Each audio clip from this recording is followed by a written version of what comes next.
हाँ। जय हिंद दोस्तों, आप सभी का स्वागत है आपके अपने एबीसी कोचिंग यूट्यूब चैनल में। आप लोग कैसे हैं? आशा करता हूं आप लोग स्वस्थ और मस्त होंगे। सबसे पहले जो है नव वर्ष की ढेर सारी शुभकामनाएं। आप लोगों का जो है हमारी तरफ से जो है आशीर्वाद आप लोगों का बना रहे। और हमारी शुभकामना यह है कि इस बार भी आप लोग बोर्ड की परीक्षा में जो है अच्छा प्रदर्शन करो। इस बार जो है आप लोग बोर्ड की परीक्षा में 400 प्लस जो है अंक आप लोग हासिल करें। देखिए, इस बार भी जो है आपकी बोर्ड की परीक्षा का जो पैटर्न है उसके बारे में मैंने आपको पहले भी बताया हुआ था। और इस बार क्या है कि पैटर्न को आप लोग अच्छे से जो है पढ़ना है, अच्छे से समझना है, ठीक है। क्योंकि इस बार आपकी जो एग्जाम्स होने वाली है ना बच्चों, इस बार ताबड़तोड़ जो है तैयारी आप लोगों की कराई जा रही है। और आप लोग, सिर्फ मैं आप सब लोगों से यही कहना चाहूँगा, आप हमारे साथ जो है ये वादा कीजिए। नए नव वर्ष है, नया साल आ चुका है। अभी आपके पास समय बिल्कुल भी नहीं है। सिर्फ आपके पास मात्र जो है आप कह सकते हैं कि 1 महीना जो है आपके पास समय बचा हुआ है। और मात्र ये 1 महीने में आपको जो है अच्छी तैयारी करनी है। हर एक सब्जेक्ट की जो है आप लोग अच्छे से तैयारी करना है, अच्छे से आप लोगों को पढ़ना है, ठीक है। तो आप लोग जो है ना इस वीडियो को अपने सभी दोस्तों के साथ जो है ना ज़्यादा से ज़्यादा शेयर कर दीजिएगा। वीडियो अच्छी लगी तो वीडियो को लाइक कर देंगे। चैनल पर नया है, चैनल को भी सब्सक्राइब कर लेना। देखिए बच्चों, आज जो है मैं इस वीडियो में आप लोगों को जो है सबसे पहले जरा ध्यान दीजिएगा, ये आप सभी के लिए इंपॉर्टेंट होने वाला है। इस वीडियो में जो है ना क्लास 10 का जो है सामाजिक विज्ञान का टॉप 30 ऐसे ऑब्जेक्टिव क्वेश्चन देखने वाले हैं जो कि आपके डायरेक्ट की बोर्ड परीक्षा में पूछे जाते हैं। और आपके एग्जाम्स के लिए ना ये बहुत इंपॉर्टेंट है। तो एग्जाम से पहले जो है ना इसको आप लोग अच्छे से रिवीजन कर लीजिएगा। अगर आपके सामने जो है कॉपी होगा या नोट कॉपी होगा तो आप उसमें जो है ना अच्छे से जो है उतार लीजिए, एकदम सही सही उतारना है, ठीक है। उसका आंसर भी मैं आपको बताने जाऊंगा। और इसको आप लोग को करना क्या है, रिवीजन हर हाल में करना है। मैं बार बार इसलिए कहता हूँ रिवीजन को लेकर कि आप लोग अगर जितना प्रैक्टिस कीजिएगा, जितना आप लोग रिवीजन कीजिएगा, आपके लिए ही फायदेमंद होगा, आपके लिए जो है ये उपयोगी साबित होने वाला है, ठीक है। चलिए देखिए, मोस्ट इंपॉर्टेंट वीवीआई क्वेश्चन की ओर चलते हैं। देखिए बच्चों, सबसे जो पहला यहाँ प्रश्न देख सकते हैं जो दिया गया है, उससे पहले बच्चों आप लोगों को मैं बता दूं कि अगर आप लोगों को पैटर्न के बारे में मालूम नहीं है तो मैं आपको अच्छे से समझा देता हूं कि पैटर्न क्या है। देखिए, इस बार जो है ना क्लास 10 की बोर्ड एग्जाम देने वाले हैं, तो आपको जो है ना समय जो है 3 घंटे का मिलेगा। और आपकी जो फुल मार्क्स रहने वाला है प्रत्येक सब्जेक्ट में, हर एक विषय में आपका जो है ना 80 मार्क्स का जो है एग्जाम्स होने वाला है, ठीक है। जिसमें आप देख सकते हैं बच्चों कि आपका जो एग्जाम्स होगा उसमें क्या है कि 30 अंक का क्या होगा, ये सिर्फ आपका ऑब्जेक्टिव होने वाला। 30 अंक का क्या होगा, ये सिर्फ आपका जो है ना ऑब्जेक्टिव एग्जाम जो है पूछा जाएगा, ठीक है। और आपका जो 50 अंक का जो सब्जेक्टिव रहेगा, ठीक है, 50 अंक का सब्जेक्टिव रहेगा। देखिए, आप यहाँ पे जरा ध्यान दीजिएगा, क्वेश्चन को भी आप लोग समझते जाइएगा, ठीक है। इसको आप पहले पैटर्न को अच्छे से देख लीजिए। यहाँ पे देखिए, आप इसको जरा देखिए क्या लिखा है। देखिए यहाँ पे, अच्छा देखिए लिखे क्या लिखा है कि कुल प्रश्नों की जो संख्या होने वाली बच्चों, देखिए कुल प्रश्नों की संख्या कितनी होने वाली है, इसको आप जरा ध्यान दीजिएगा। टोटल कितना है, 52 को प्रश्न पूछा जाएगा। कितना, टोटल 52 प्रश्न आप लोगों को यहाँ पे सामने में दिया जाएगा, क्वेश्चन पेपर में दिया जाएगा। जिसमें देख सकते हैं कि प्रश्न संख्या 1 से लेकर 30 तक जो है बहुकल्पिक प्रश्न पूछे जाएंगे, जिसमें 4-4 विकल्प भी आप लोगों को दिए जाएंगे।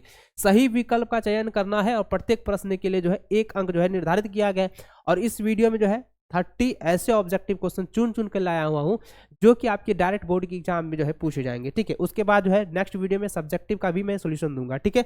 चलिए बच्चों, क्वेश्चन की ओर चलते हैं। चलिए क्वेश्चन की ओर चलते हैं। देखिए क्वेश्चन यहाँ पे जरा ध्यान दीजिएगा। सबसे पहला जो प्रश्न आपके सामने आ रहा है, इसको आप लोग कॉपी में नोट करते जाइएगा, बहुत इंपॉर्टेंट सवाल है। देखिए बच्चों, सवाल क्या है आप जरा ध्यान दें। तो सवाल ये क्या कह रहा है, देखिए लिखा है कि निम्नलिखित में से, ठीक है, कहता है निम्नलिखित में से जो है कौन जो है जैव संसाधन का उदाहरण है। ये जो है आपका भूगोल से जो है ये सवाल पूछा गया है, एकदम भूगोल से जो है ना ये सवाल जो है पूछा गया है।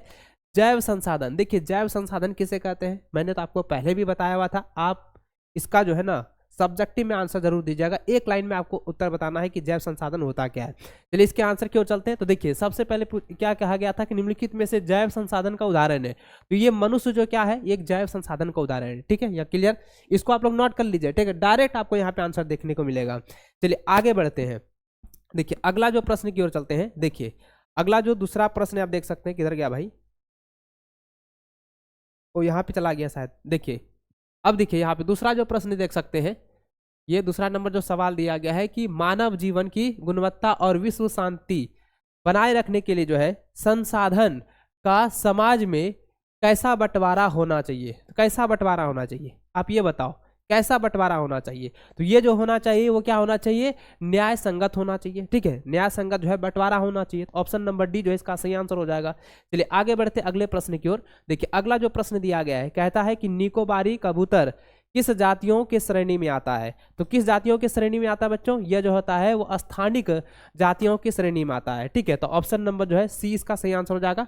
एकदम इंपॉर्टेंट सारा है, एकदम चुन चुन के लाया हुआ ये सवाल है।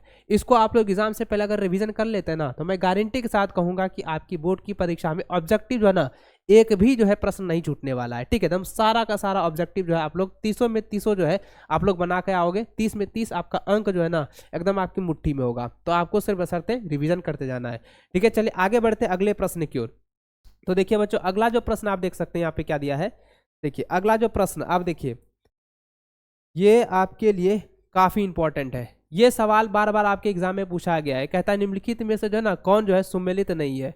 देखिए कौन जो है सुमेलित नहीं है। देखिए ये रिपीटेड सवाल है, प्रीवियस ईयर की मॉडल पेपर में देखने को मिलेगा, क्वेश्चन बैंक के पेपर में भी देख सकते हैं ये सवाल दिया गया है।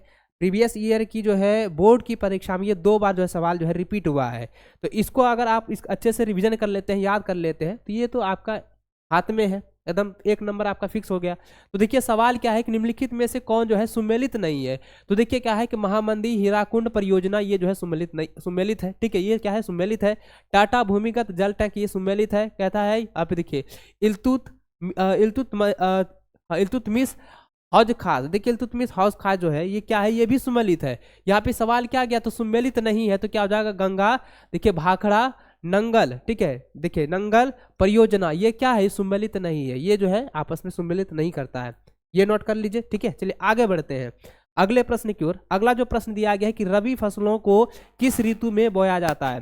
तो रबी फसल को किस ऋतु में जो है बोया जाता है, यानी किस समय बोया जाता है, शीत ऋतु में बोया जाता है, शीत के समय ना बोया जाता है। तो यहाँ पे क्या हो जाएगा, ऑप्शन नंबर बी जो है द राइट आंसर होगा शीत। इसको नोट कर लीजिए। ठीक है, चलिए आगे बढ़ते हैं अगले प्रश्न की ओर। देखिए अगला जो प्रश्न आपके सामने है इसको भी आप लोग नोट कर लीजिएगा बच्चों, ये इंपॉर्टेंट है, वीवीआई सवाल है। इसको आप लोग अच्छे से तैयार कर लेते हैं ना, तो देखिए कैसा है कि अगर आप इसको तैयार कर लेते हैं, ये 30 में 30 तो आपका है, ये है आपके मुट्ठी में। इसको आप लोग हमेशा जो है दिमाग में खोज के रखना, ये इंपॉर्टेंट है। देखिए क्या है, 6ठा नंबर सवाल है कि चाय किस प्रकार की कृषि का उदाहरण है। तो चाय जो होता है आप लोगों ने देखा होगा, देखिए चाय का बागान जो है हमारे भारत में कहाँ कहाँ पर स्थित है, आप ये मैं बताइएगा।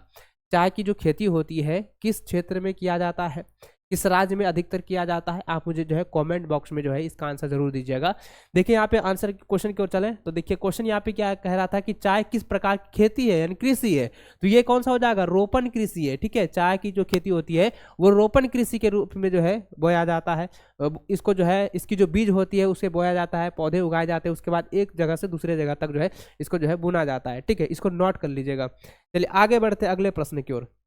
तो देखिए अगला जो प्रश्न आपके सामने दिया गया है कि देखिए झारखंड में, ठीक है, देखिए इसको ये सवाल जरा ध्यान दीजिएगा, झारखंड से रिलेटेड जो है ना आपकी बोर्ड की परीक्षा में ये सवाल पूछा जाता है। और झारखंड से रिलेटेड आपका जो है जैसे कोडरमा से रिलेटेड हो गया, कोयला उत्पाद, अरबक, ठीक है, और टाटा जैसे कि लोहा, इस ये 3 वाला जो पॉइंट है, 3 पॉइंट आपको याद रखना है।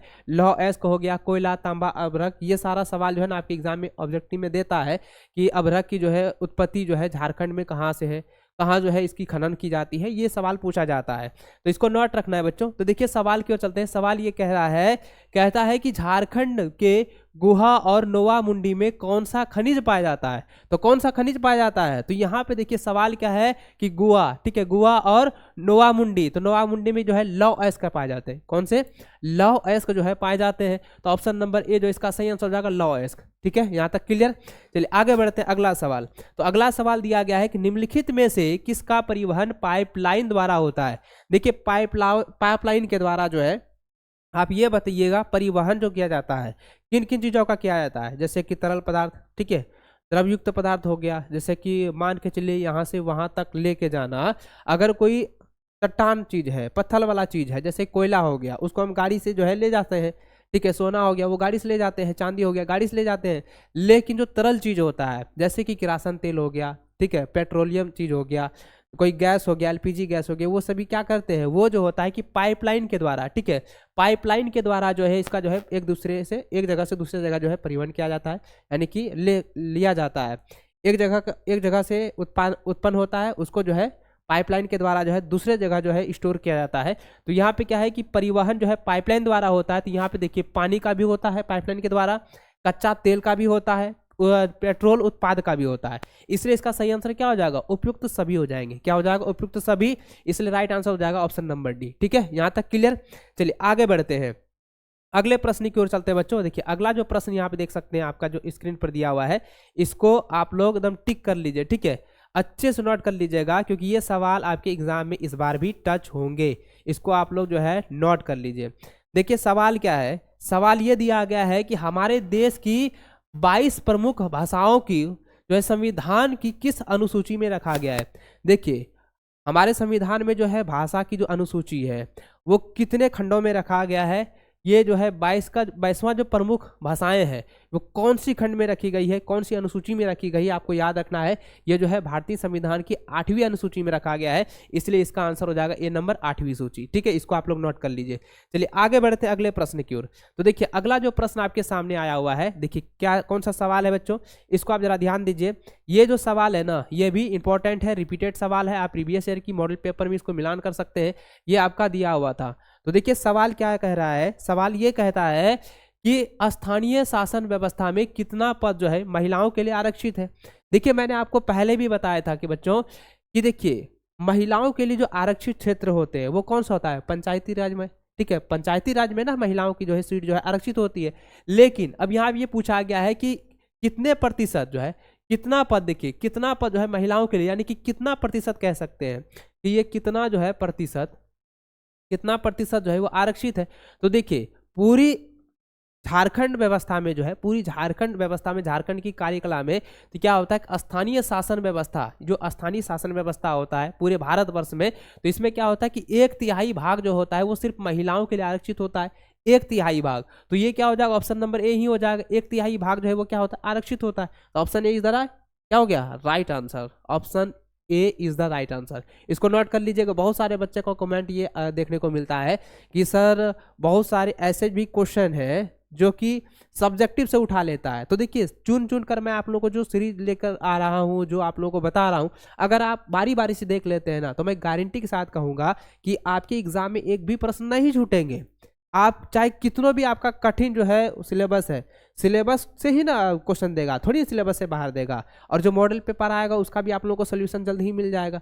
चलिए आगे बढ़ते प्रश्न की ओर। देखिए अगला जो प्रश्न बच्चों दिया गया है, कहता है कि अमेरिका में नागरिक अधिकार आंदोलन कब हुआ। देखिए नागरिक अधिकार आंदोलन जो है अमेरिका में 1954 से लेकर 1968 ईस्वी तक हुआ था। कितना ईस्वी तक, देखिए 1954 से लेकर 68 ईस्वी तक हुआ था।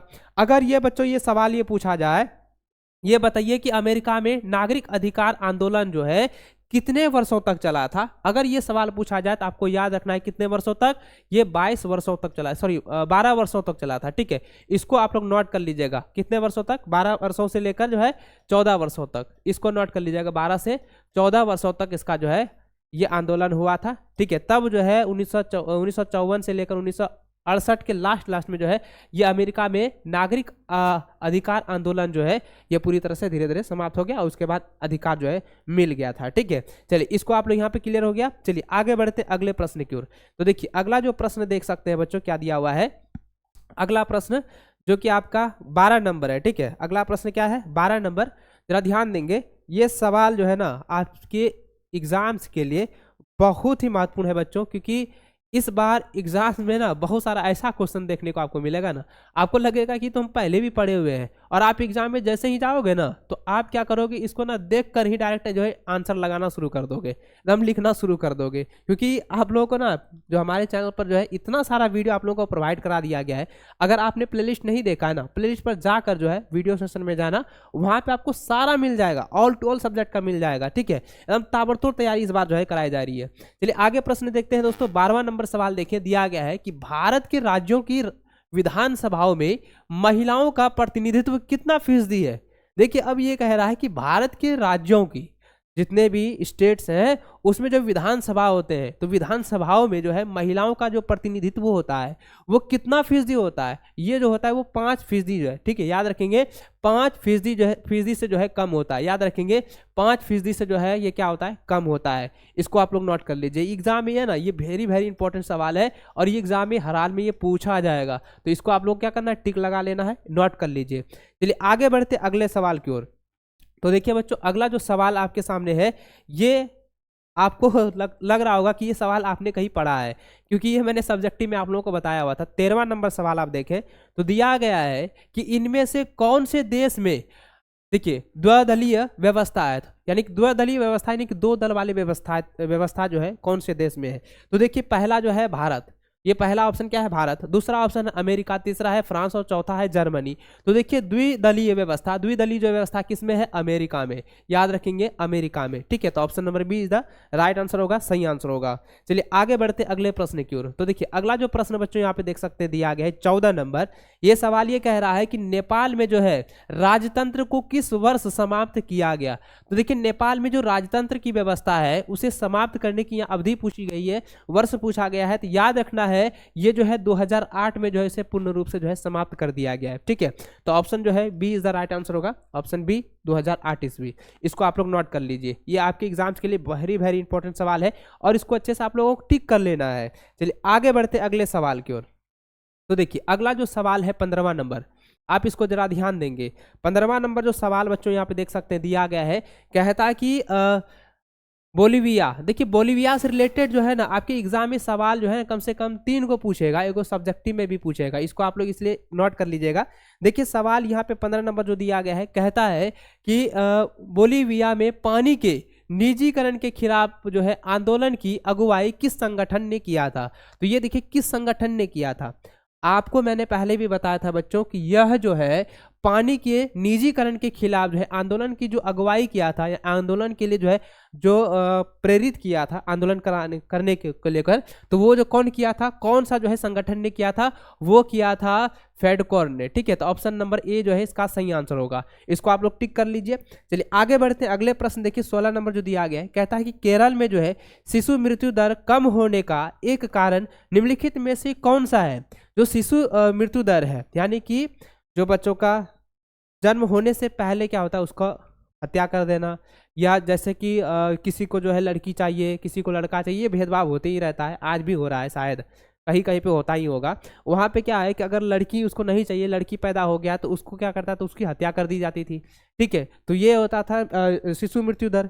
तो अब यहाँ पे सवाल पूछा गया है कि शिशु मृत्यु दर कम होने का एक कारण बताना है। तो देखिए ये क्या होता है कि देखिए पहला जो ये दिया गया है कि सार्वजनिक वितरण प्रणाली का सही कार्यान्वयन, तो ये नहीं होगा। दूसरा दिया गया उत्तम परिवहन व्यवस्था, ये भी नहीं होगा। तीसरा दिया गया कि शिक्षा एवं स्वास्थ्य जैसी मौलिक सुविधाओं की पर्याप्त उपलब्धता, तो ये ऑप्शन नंबर जो सी है एकदम बिल्कुल ही राइट आंसर होगा, option C is the right answer होगा, इसको आप लोग कॉपी में नोट कर लीजिए, ठीक है।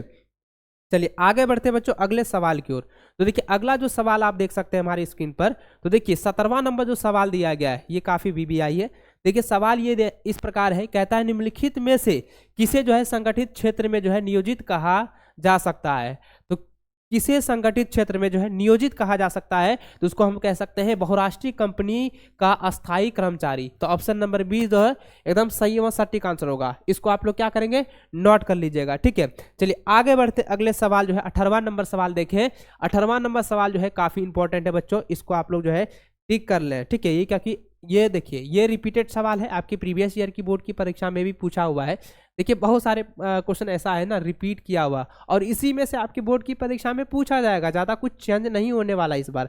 देखिए यहाँ पे सवाल क्या है बच्चों, देख सकते हैं लिखा है कि रोजगार के अधिक अवसर उत्पन्न करने के लिए निम्नलिखित में से कौन से उपाय किए जाते हैं। तो कौन से उपाय किए जाते हैं, तो देखिए यहाँ पे 4 गो ऑप्शन दिया गया है। पहला दिया गया है सिंचाई की सुविधा में वृद्धि, दूसरा दिया है कि विद्यालय एवं अस्पताल की स्थापना, तीसरा दिया है खाद्यान्न प्रसरण इकाई की स्थापना। तो यहाँ पे देखिए सवाल क्या कह रहा था कि अधिक अवसर उत्पन्न करने के लिए, अधिक उत्पन्न अवसर पैदा करने के लिए, देखिए रोजगार के लिए, किसके लिए, रोजगार के लिए। तो रोजगार के लिए जो अधिक अवसर उत्पन्न जो पैदा करती है वो कौन कौन करती है, सिंचाई की सुविधा में भी वृद्धि, ये भी होगा।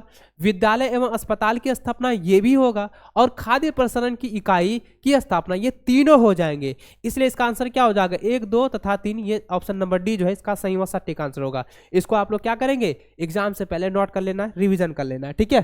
चलिए आगे बढ़ते हैं अगले प्रश्न की ओर। तो देखिए अगला जो प्रश्न आप देख सकते हैं 19 नंबर जो दिया गया है, वेरी वेरी इंपॉर्टेंट सवाल है। देखिए सवाल ये कह रहा है कि निम्नलिखित में से कौन सी एजेंसी भारत सरकार की ओर से करेंसी नोट जारी करती है। कौन सी जो है नोट, करेंसी नोट जो है जारी करती है, किसके लिए, भारत सरकार लिए। कौन सी एजेंसी द्वारा, कौन सी एजेंसी द्वारा जो है वो भारत सरकार के लिए करेंसी नोट जो है जारी करती है। तो देखिए आप लोगों के पास नोट होगा, पैसा है ना आप लोगों के पास, उसमें आप लोगों ने देखा होगा क्या लिखा रहता है, 500 होगा, 200 रुपया का होगा, 100 रुपया का होगा, कागज वाला, उसमें भी लिखा रहता है। उसमें क्या लिखा रहता है, भारतीय रिजर्व बैंक द्वारा, ठीक है। क्या लिखा रहता है, भारतीय रिजर्व बैंक। तो यही हो जाएगा इसका आंसर, भारतीय रिजर्व बैंक द्वारा जारी होता है। तो ऑप्शन बी जो है इसका सही व सटीक आंसर होगा, ठीक है। चलिए आगे बढ़ते हैं अगले प्रश्न की ओर। तो देखिए अगला जो प्रश्न आप देख सकते हैं 20वां नंबर जो सवाल ये है, सवाल क्या है, देखिए ये बड़ा सवाल है, थोड़ा ध्यान देंगे, ये आपके जो है ना थोड़ा सा भाषा अनुरूप में है। तो देखिए 20वां नंबर जो सवाल ये दिया गया है, कह रहा है कि राम और श्याम दो छोटे किसान हैं जिन्होंने अलग अलग जो है स्रोतों से 20,000 रुपया कर्ज लिया।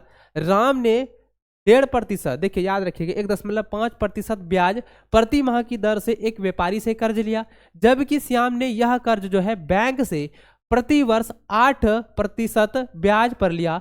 उपरोक्त आधार पर जो है निम्नलिखित में से कौन सा कथन सत्य है। तो यहाँ पे बताना है कि कौन सा कथन जो है सत्य है।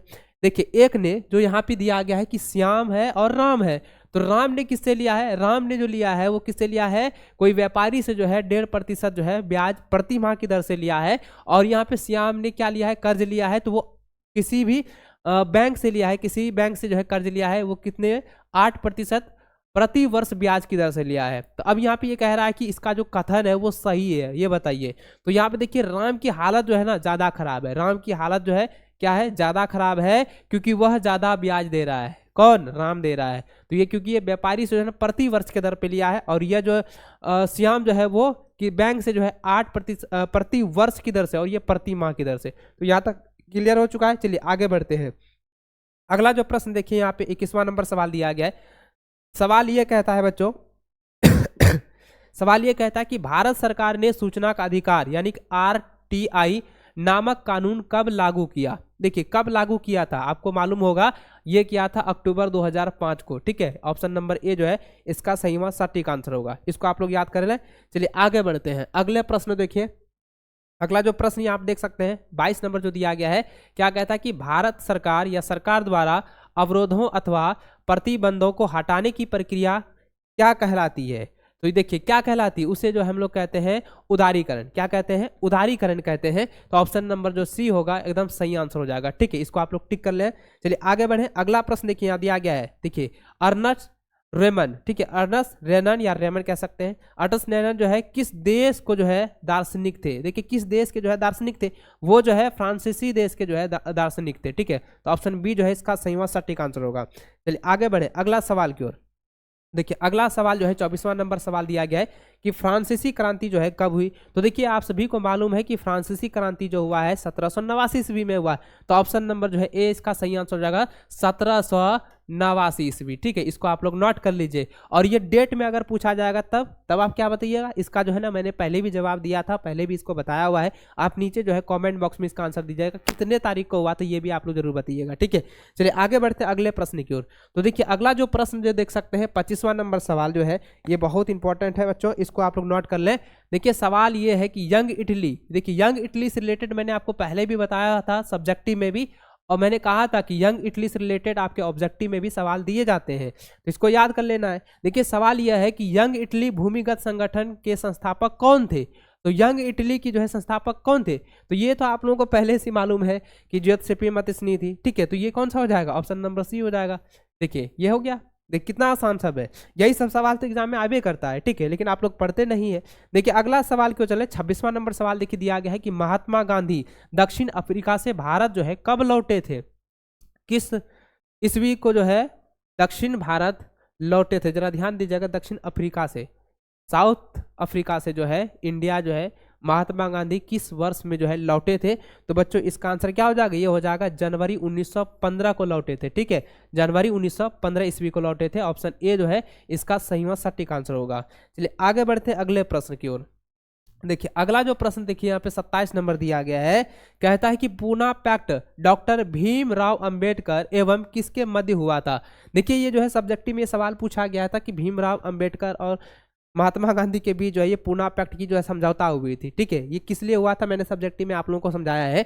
तो देखिए यहाँ पे पूछा गया है कि पूना पैक्ट का जो डॉक्टर भीमराव अंबेडकर और किसके मध्य यानी किसके बीच, एक डॉक्टर भीमराव अंबेडकर है और दूसरा व्यक्ति वो कौन था? तो यहाँ पे याद रखना कि ये कौन था? डॉक्टर भीमराव अंबेडकर और किसके बीच? महात्मा गांधी के बीच जो है पूना पैक्ट समझौता हुआ है। तो ऑप्शन नंबर डी जो है इसका सही व सटीक आंसर होगा। ठीक है, इसको नोट कर लीजिए।